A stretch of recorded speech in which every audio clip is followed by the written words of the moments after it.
वहाँ से 2 जने आते हैं डंडा लेकर बड़े वाले, वो उसको जैसे हमको पकड़ते सर जैसे तैसे मैं तो भाग जाता हूँ, उस टाइम अजय को पकड़ के पीटने लगते हैं वो। उसके बाद सर वो अंदर ले गए, उसका साथ क्या किया क्या नहीं किया वो मैं नहीं जानता सर।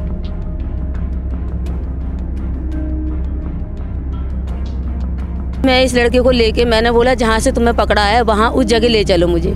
ये मुझे लेके गया कि यहाँ से मुझे पकड़ा है, अजय को अंदर ले गए।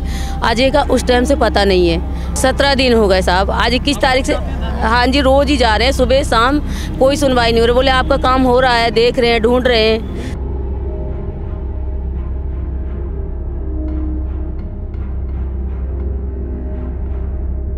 बॉडी भी नहीं मिल रही है, ना जिंदा मिल रहा है। इनका काम है तो ये करें तो सही ठीक से।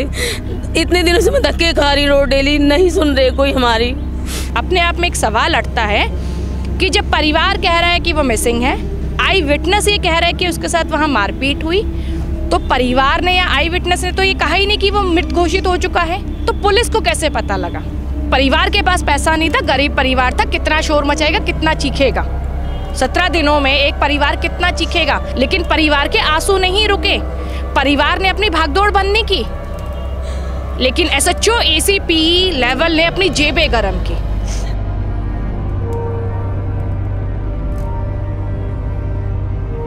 दिल्ली में एक अजीबोगरीब मामला सामने आया है। मामला कुछ इस तरीके से है कि 2 युवक चोरी के इरादे से वजीराबाद स्थित जो मेट्रो का काम चल रहा है वहाँ पर चोरी के इरादे से जाते हैं, लेकिन किसी तरीके से वो वहाँ फंस जाते हैं और वहाँ पर पकड़े जाते हैं।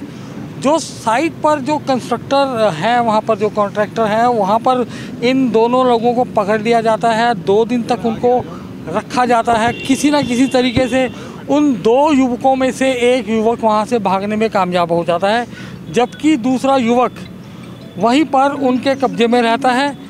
2 दिनों बाद जब वो युवक पहुंचता है, जब उसके घर वाले पूछते हैं कि तुम्हारा दूसरा साथी कहाँ है, तो वो कहता है कि हम उस जगह पर चोरी के इरादे से गए थे और वहाँ पर उनको पकड़ लिया गया था। और मामले में पेच तब फंसता है जब परिवारजन अपने बच्चे की गुमशुदगी की तलाश के लिए थाने में जाते हैं शिकायत करने के लिए, और थाने में शिकायत दर्ज कर ली जाती है, लेकिन एक मिसिंग पर्सन की। लेकिन थाने के अंदर उस बच्चे को ढूंढने के बजाय ये कह दिया जाता है कि वो मर गया है। वो किस हालातों में उसकी मृत्यु हुई, कहाँ पर वो बच्चा गायब हुआ, ये अभी पुलिस की जांच के अंदर सारा गोलमाल है। और इसी बीच पर यहाँ पर परिवारजन हैं जो परेशान हैं, बीते 15-16 दिनों से अपने बच्चे की तलाश के लिए वो दर बदर भटक रहे हैं। पुलिस से उनको कोई प्रॉपर जवाब नहीं मिल पा रहा, लेकिन इसी बीच में एक समाज सेविका हैं मोना शौकीन जी, जब वो मामला उन तक पहुँचता है तो वो परिजनों को लेकर डीसीपी नॉर्थ सागर सिंह कलसी जी के पास आते हैं। यहाँ पर इनको आश्वासन दिया गया कि शायद जांच के अंदर अब कुछ तेज़ी आएगी, क्योंकि इनके आरोप हैं परिवार वालों के कि जांच अच्छी तरीके से या ठीक ढंग से नहीं चल रही। तो चलिए बात करते हैं क्या है पूरा मामला। पहले तो हम बात करते हैं, बेटा आपका नाम क्या है? दिनेश। क्या हुआ था, पूरा मामला क्या था? सर हम जैसे माल उठाने गए थे, लोहा चोरी करने, तो लोहा उठा भी नहीं पाए। वहाँ से 2-3 लोग आते हैं। एक जना आता है बात करता है, वो कहता है क्या करते हो तुम यहाँ पर? कुछ नहीं, हमने थोड़ा सा बोला झूठ के, कुछ नहीं कर रहे, बाथरूम कर रहे। वहाँ से 2 जने आते हैं डंडा लेकर बड़े वाले, वहाँ वो अभय और अंकित, वो बाउंसर कहते हैं उसको। वो 2 जने आते हैं, वो उसको जैसे हमको पकड़ते सर जैसे तैसे मैं तो भाग जाता हूँ, उस टाइम अजय को पकड़ के पीटने लगते हैं वो। उसके बाद सर वो अंदर ले गए, उसका साथ क्या किया क्या नहीं किया वो मैं नहीं जानता सर। मैं तो वो आप 2 दिन बाद वहाँ से भागने में कामयाब रहे? मैं उसी टाइम भाग गया था सर। हाँ, लेकिन परिवार वालों को कब बताया आपने? उनको अगले दिन बताया। वो मैंने सोचा सर आ जाएगा, छोड़ देंगे, वो मार देंगे, 2-4 डंडे छोड़ देंगे, इनको भी नहीं बताया। इस बहाने थोड़ी वहाँ पर आसपास में कोई नहर है या नदी है, ऐसा कुछ? ऐसे नाले वाले तो जा रहा है, नाला जा रहा है, जमुना से टच है वो। तो पुलिस वाले ने आपको बुलाया जांच के लिए कुछ? तो मेरे से पूछा गया तो मैंने सच यही बताया, लेकिन मेरे को मारा पीटा जा रहा था। मैं सच बोल रहा था फिर भी मारा पीटा जा रहा था। वो कहते हैं ये क्यों नहीं कह देता कि तू भागते समय वो गिर गया मर गया। मैं कि सर मैं कैसे कह दूँ जब मेरे साथ ये कोई हादसा हुआ नहीं, मैं क्यों झूठ बोलूँ? मेरा घर का सदस्य है, वो भाई है, भांजा है। लेकिन वो नहीं मानते इस बात को, उल्टा मेरे को ही मारते हैं, पीटते हैं, डराते हैं, कहीं कुछ करते हैं कहीं। इसी बीच में बच्चे की माँ जो युवक है उसकी माता जी हमारे साथ में है। आपका नाम? पार्वती। आप उनकी माता जी? हाँ जी। क्या हुआ था, आपको कब पता लगा पूरे मामले के बारे में? मुझे 22 तारीख को पता चला साहब। जी हाँ, तभी से मैं इस लड़के को लेके, मैंने बोला जहाँ से तुम्हें पकड़ा है वहाँ उस जगह ले चलो मुझे। ये मुझे लेके गया कि यहाँ से मुझे पकड़ा है, अजय को अंदर ले गए। अजय का उस टाइम से पता नहीं है। और हम फिर मैंने बोला रिपोर्ट लिखवाएंगे हम, तो चलते हैं हमारे साथ। तो हम यहाँ आए तिमारपुर थाने। हमने बोला साहब हमारी कंप्लेंट लिखो, हमारा बच्चा यहाँ से इन लोगों ने गायब किया है, ये बताएंगे कहाँ है। तो थाने में बोला कि हम आपकी रिपोर्ट ऐसे कैसे लिख लें, गार्ड लोगों के ऊपर कोई रिपोर्ट एक्शन नहीं लेंगे हम, क्योंकि ये मिसिंग है, हम मिसिंग की लिखते हैं। इन्होंने मिसिंग का लिख के और हमें पकड़ा दिया, आप जाओ बच्चा मिसिंग है, हम ढूंढ रहे हैं। कितने दिन हो गए मतलब चक्कर काटते हुए आपके? 17 दिन हो गए साहब। आज 21 तारीख से हाँ जी रोज़ ही जा रहे हैं, सुबह शाम, कोई सुनवाई नहीं हो रही। बोले आपका काम हो रहा है, देख रहे हैं, ढूंढ रहे हैं। पुलिस वालों ने क्या कहा कि वो डेथ हो गई है क्या?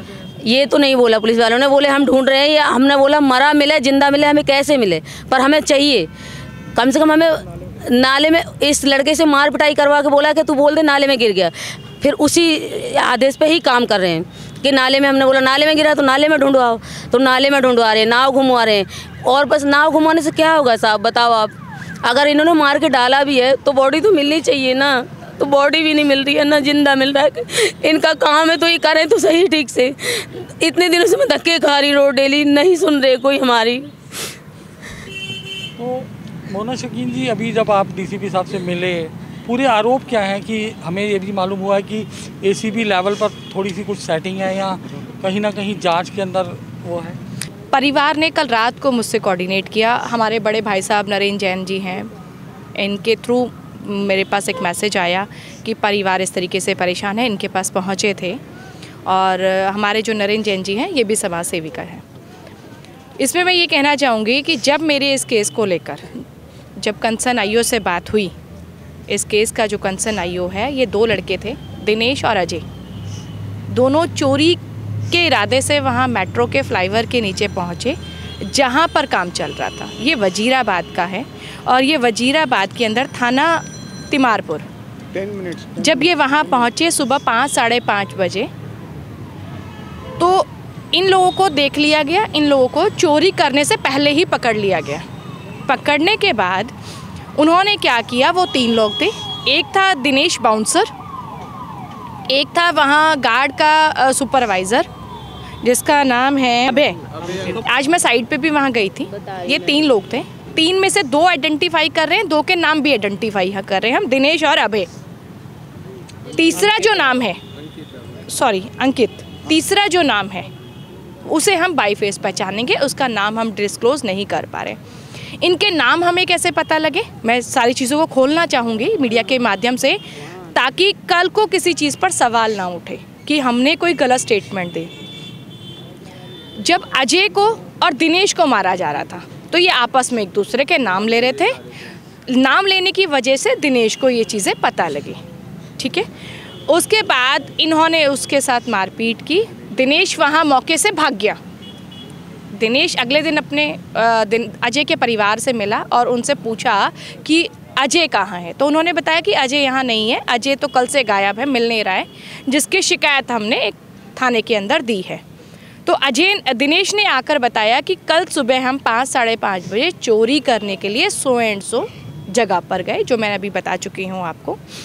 जब उसने ये बताया तो उससे पूछा गया कि वहाँ क्या हुआ, तो दिनेश ने ये अपने बयान में दिया कि दोनों को पकड़ा, चोरी करने से पहले पकड़ा, दोनों के साथ मारपीट हुई, मैं अपने आप को बचाकर भाग गया, उसको पकड़ लिया, उसको मारना शुरू कर दिया। मारने वाले लोग थे 3। परिवार वहाँ थाने पहुँचता है दोबारा। पहली शिकायत उन्होंने दी मिसिंग की, दोबारा अपनी बात रखने के लिए थाने पहुँचता है, SHO साहब से मिलते हैं और अपनी बात को रखा जाता है। लेकिन उन्होंने उसके बदले क्या किया, जो आई विटनेस दिनेश है उसको रात भर अपने पास रखा, उसको मारा पीटा और अगले दिन एट मीन्स तीसरे दिन उसके परिवार को बुलाकर, अजय के परिवार को बुलाकर उसे हैंडओवर कर दिया। लेकिन उससे ज़बरदस्ती उन पेपरों पे साइन कराए और ये कहा गया कि वो नहर के अंदर कूदकर मर गया। अपने आप में एक सवाल उठता है कि जब परिवार कह रहा है कि वो मिसिंग है, आई विटनेस ये कह रहा है कि उसके साथ वहाँ मारपीट हुई, तो परिवार ने या आई विटनेस ने तो ये कहा ही नहीं कि वो मृत घोषित हो चुका है, तो पुलिस को कैसे पता लगा? पुलिस ने ये स्टेटमेंट क्यों लिखी और क्यों साइन कराई? उसके बाद अगर मैं बात करूं तो पुलिस से जब मैंने कल बात की तो पुलिस अपनी एक थ्योरी कह रही है कि वो वहाँ गया, वो चोरी कर रहा था, गार्ड उसको, जो वहाँ के लोग थे, जो 3 लोग जिनके नाम अभी हमने खोले हैं, उन्होंने उसको पकड़ने की कोशिश करी और वो पकड़ने के बदले वो नहर के अंदर कूद गया और वो मर गया। तो पुलिस को कैसे पता वो मर गया? तो पहली बात तो जो कह रहे हैं कि वो मर गया, तो उनको भी तो पुलिस को कैसे पता कि वो मर चुका है? पुलिस को नहीं पता, क्योंकि जब तक उसकी बॉडी नहीं मिलेगी तो पुलिस उसे मृत घोषित नहीं कर सकती। और मृत घोषित अगर पुलिस कर रही है तो पुलिस ने मर्डर में अभी तक FIR क्यों नहीं की? 17 दिन हो चुके हैं इस मामले को। 17 दिन के दौरान DCP ऑफिस में नहीं मिलने दिया जाता DCP साहब से। हमारे कमिश्नर साहब ये कहते हैं कि जब कंप्लेनेंट जो शिकायत करता है, जब थाने पहुंचता है तो उसको एक शिकायत नंबर दिया जाता है। प्रोसेस भी यही है। DCP ऑफिस के अंदर सिर्फ मोहर मारकर दे दी जाती है जिस पे कोई भी कंप्लेंट नंबर नहीं है, तो इस कंप्लेंट की वैल्यू ख़त्म हो जाती है। अभी DCP साहब से मुलाकात हुई आपकी? आज सुबह SHO साहब से मिलने का टाइम था हमारा 10 बजे। जब उनको पता लगा कि हम आ रहे हैं, उनसे हमने बात भी की थी, कल टाइम भी सेट किया था, उन्होंने टाइम भी दिया और उसके बावजूद वो हमसे नहीं मिले। जब हम DCP ऑफिस पहुँचे आज अपनी शिकायत के साथ उनसे बात करने के लिए, तो हमने अपनी बात रखी और हमने उनको क्लियर बताया इस केस के अंदर ACP लेवल तक बहुत अच्छे लेवल पर सेटिंग है। बच्चा मर चुका है, ये हमें भी क्लियर हो चुकी कि 17 दिनों में वो मर चुका है, लेकिन नहर में कूदने से नहीं, वो मर्डर हुआ उसका। और उसको बचाने के लिए पुलिस ने एक थ्योरी जो वो सामने परिवार को रख रही है कि वो मर चुका है, तो कहीं ना कहीं पुलिस पर ये सवाल है कि 17 दिनों में पुलिस ने क्या किया, SHO साहब ने क्या किया, ACP साहब ने क्या किया? उन्होंने सिर्फ, क्योंकि परिवार के पास पैसा नहीं था, गरीब परिवार था, कितना शोर मचाएगा, कितना चीखेगा? 17 दिनों में एक परिवार कितना चीखेगा? 13 दिन के 13वीं के बाद परिवार शांत हो जाता है, तो यहाँ तो 17 दिन हो चुके थे, लेकिन परिवार के आंसू नहीं रुके। परिवार ने अपनी भागदौड़ बंद नहीं की, लेकिन SHO ACP लेवल ने अपनी जेबें गरम की और जो सच्चाई थी उसको दबाया गया और इस मामले को यहीं के यहीं रोक दिया गया। आज जब DCP साहब से हमारी बात हुई है तो हमने क्लियर एलिगेशन लगाए हैं। मेरा एलिगेशन अगर फर्जी होगा तो आने वाले टाइम में क्लियर हो जाएगा कि अगर मैं पुलिस के ऊपर कोई गलत एलिगेशन लगा रही हूँ। मेरा एलिगेशन सत्य है कि पुलिस ने पैसा लिया और इस मामले को दबाने की कोशिश की गई, जो कि अभी DCP साहब ने मुझे आधे घंटे के अंदर आश्वासन दिया है कि वो नई टीम बना रहे हैं। नई टीम के साथ वो हमारे साथ बातचीत कराएंगे और इस केस में डे 1 से जो काम हुआ था उसको काट कर और दोबारा कार्रवाई होनी शुरू हो जाएगी। मैं दोबारा कहना चाहूँगी,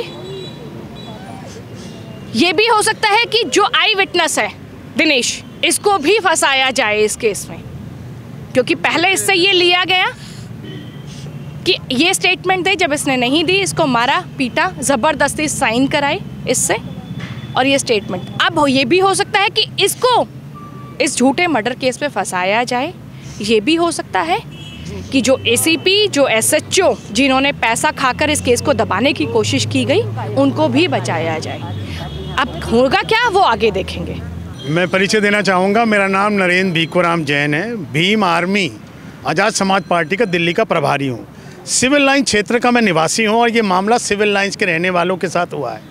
एक ऐसा मामला हुआ है जो वाकई दिल्ली के मुख्य मंत्री हो या प्रधानमंत्री हो या पुलिस कमिश्नर हो, उन तक ये बात बड़ी गंभीरता से पहुंचनी चाहिए, क्योंकि एक नौजवान बच्चे का कत्ल हुआ है उन लोगों के मार्फत जो यहाँ पर समाज के उन प्रकृति के काम कर रहे हैं, जो यहाँ पर फ्लाईओवर के बड़े बड़े ठेकेदार हैं। जो सारी बात मोना शौकीन जी ने आपके सामने रखी, वास्तव में ये है कि ये लापरवाही पुलिस के माध्यम से हुई है। और इसी माध्यम को चलते हुए, यानी ये तो सोचने वाली बात है कि हमारे जो बेटे का बाप है और माँ बाप हैं वो एक गरीब परिवार से हैं, वो मजदूरी करके अपना घर चलाते हैं, लेकिन जब उन्होंने भीम आर्मी का दरवाज़ा खटखटाया तो हमने इस मामले को पूरी हरकत करी और इस काम को आज इस लेवल तक लेके आए। डीसीपी साहब मोहना चौकीन जी के साथ, हमारे अरुण टांक जी के साथ, हम लोग सब मिलकर, हम लोग यहाँ पर समाज सेवा करने आते हैं, हम अपना घर भरने नहीं आते हैं। हमारा काम केवल एक है कि जो पिछड़ा वर्ग है, जो जिन्हों को न्याय नहीं मिलता, उनको न्याय मिले। जिस माध्यम से हम आपके पास, जो डीसीपी साहब के पास आए हैं, और मैं चाहूँगा कि आपके मीडिया के माध्यम से दिल्ली की तमाम जनता को इस बात का एहसास हो कि भीम आर्मी इस कार्य में तत्पर रहती है, ताकि जो पिछड़े वर्ग, जो शोषित वर्ग है, उसकी आवाज़ उठाने के लिए। मैं इस पर एक चीज़ और कहना चाहूँगी आपके चैनल के माध्यम से, आपके चैनल को रिक्वेस्ट करना चाहूँगी। एक गरीब परिवार का बेटा है, हम जो लोग भी भाई इस वीडियो को देखें, इसको इतना शेयर करें ताकि दिल्ली पुलिस के कमिश्नर साहब की कानों तक ये वीडियो पहुँचे और जो सच्चाई है वो परिवार को इंसाफ मिले, और जो इसमें आरोपी हैं, चाहे वो एसीपी, चाहे वो डीसीपी और चाहे वो एसएचओ, इनको सबको सस्पेंड किया जाए। ये मेरा निवेदन है। तो यानी कि यह मामला अपने आप में एक बहुत संगीन मामला है। मामला ये भी बनता है कि एक गरीब परिवार जिसका एक युवा बच्चा महज 24 साल की उम्र के अंदर ही घर से लापता हो जाता है, और जबकि उम्मीद जताई जा रही है कि शायद इस बच्चे का देहांत हो चुका हो, उसकी मृत्यु हो चुकी हो। मामला क्या है ये तो अभी आने वाले वक्त में ही पता लगेगा, लेकिन जिस तरीके से इस मामले को थोड़ा मोड़ा गया, तोड़ा गया और उसको एक अलग दिशा में ले जाया गया, वो अपने आप में दिल्ली पुलिस के ऊपर एक बहुत बड़ा प्रश्न चिन्ह लगाता है कि क्या एक गरीब परिवार होने के कारण इस पूरे घटनाक्रम को गलत ढंग से पेश किया गया। लेकिन उम्मीद की दरवाजे अभी तक खुले हुए हैं। ये लोग डीसीपी नॉर्थ से मिले हैं और जिन्होंने इस पूरे मामले में दोबारा से जांच के आदेश दे दिए हैं और एक नई टीम बनाने का उन्होंने और फरमान जारी कर दिया है। उम्मीद करते हैं कि इस परिवार को न्याय जल्दी मिलेगा और इनके परिवार का बच्चा, हम ये कामना करते हैं कि वो सुरक्षित हो, लेकिन जिसकी संभावनाएं कम नज़र आती हैं। लेकिन चाहे जो भी हो, इस परिवार को न्याय मिलना चाहिए। आज के लिए इतना ही। शीघ्र मिलते हैं एक नए एपिसोड के साथ। जय हिंद, जय भारत।